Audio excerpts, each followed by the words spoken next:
Wars of the Roses, 1455–85.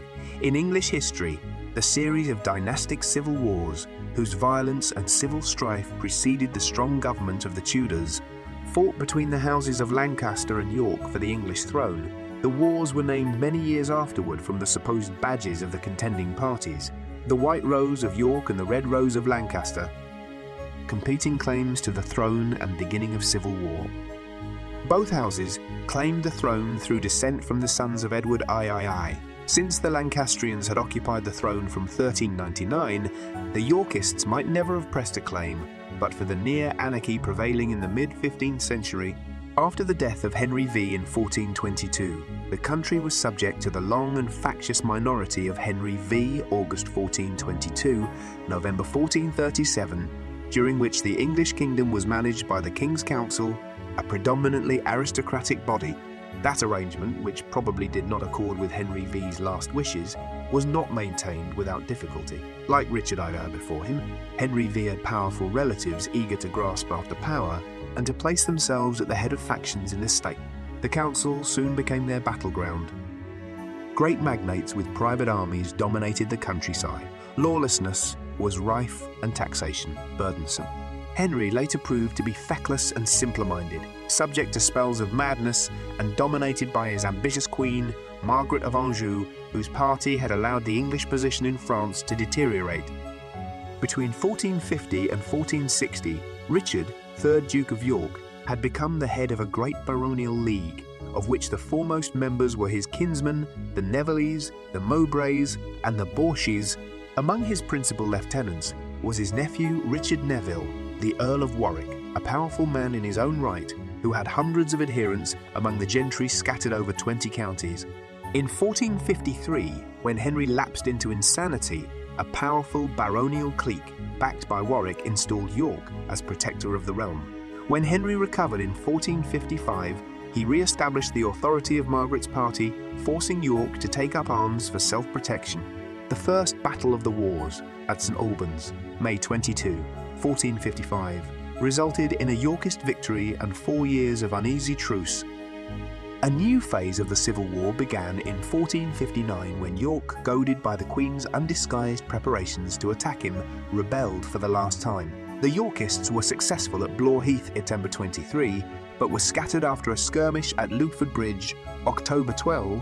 York fled to Ireland, and the Lancastrians, in a packed parliament at Coventry, November 1459, obtained a judicial condemnation of their opponents and executed those on whom they could lay hands.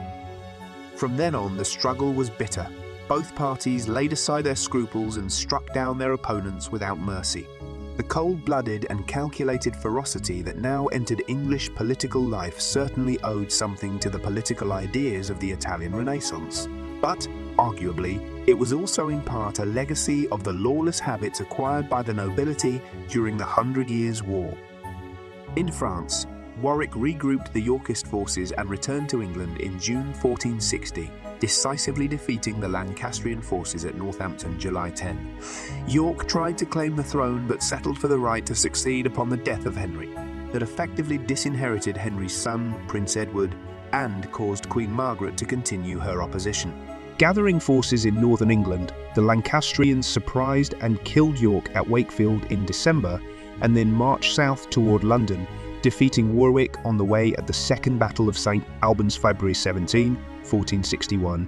Meanwhile, York's eldest son and heir, Edward, had defeated a Lancastrian force at Mortimer's Cross, February 2, and marched to relieve London, arriving before Margaret on February 26. The young Duke of York was proclaimed King Edward IV at Westminster on March 4. Then Edward, with the remainder of Warwick's forces, pursued Margaret north to Towton. There, in the bloodiest battle of the war, the Yorkists won a complete victory. Henry, Margaret, and their son fled to Scotland. The first phase of the fighting was over, except for the reduction of a few pockets of Lancastrian resistance. The ascendancy of Warwick. The next round of the wars arose out of disputes within the Yorkist ranks. Warwick, the statesman of the group, was the true architect of the Yorkist triumph.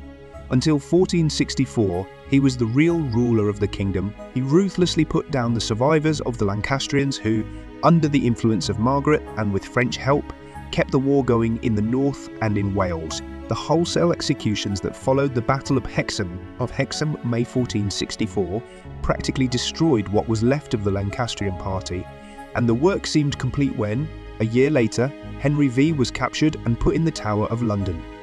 Warwick made an equally vigorous effort to put the government of the realm in better shape, to restore public order, to improve the administration of justice, and by confiscations and economies, to make the crown solvent. At the same time, both Warwick and his master were caught in the diplomatic schemes of the astute Louis C, who had succeeded Charles VI as the King of France in 1461. He was still preoccupied with the power of Burgundy, and the English were to be the pawns in the game he intended to play for the humbling of Charles the Bold.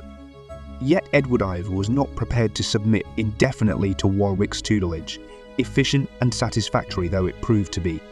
It was not that he deliberately tried to oust Warwick, rather he found the Earl's power irksome. Edward's hasty and secret marriage to Elizabeth Woodville in 1464 was the first overt sign of his impatience. The Woodvilles, a family with strong Lancastrian connections, never achieved real political influence, but they climbed into positions of trust near the king, thus estranging Warwick still further.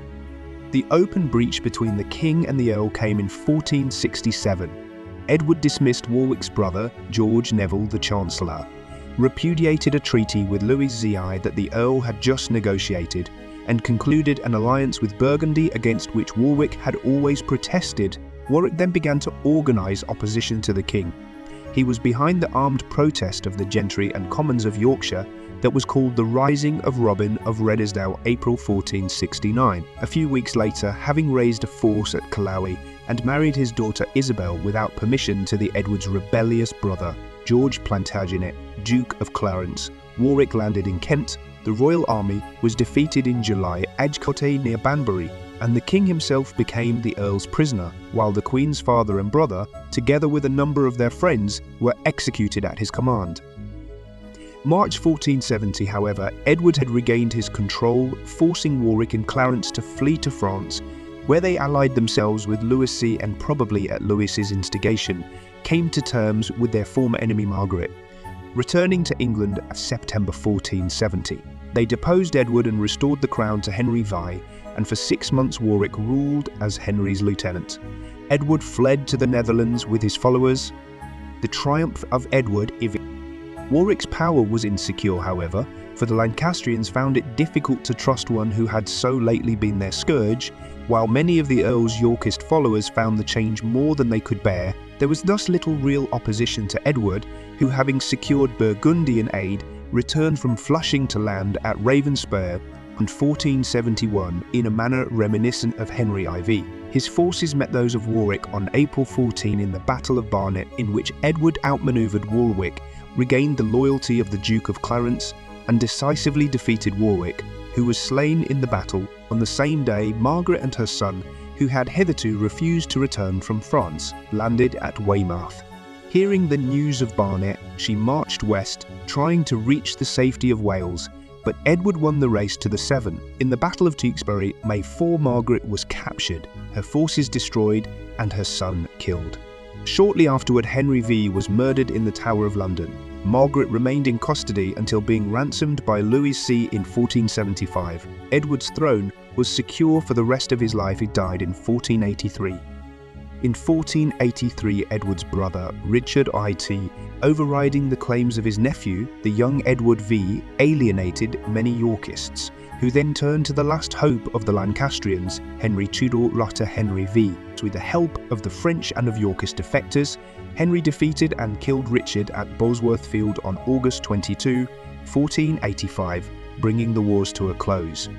By his marriage to Edward Ives' daughter Elizabeth of York in 1486, Henry united the Yorkist and Lancastrian claims. Henry defeated a Yorkist rising supporting the pretender Lambert Simnel on June 16, 1487, a date which some historians prefer over the traditional 1485 for the termination of the wars.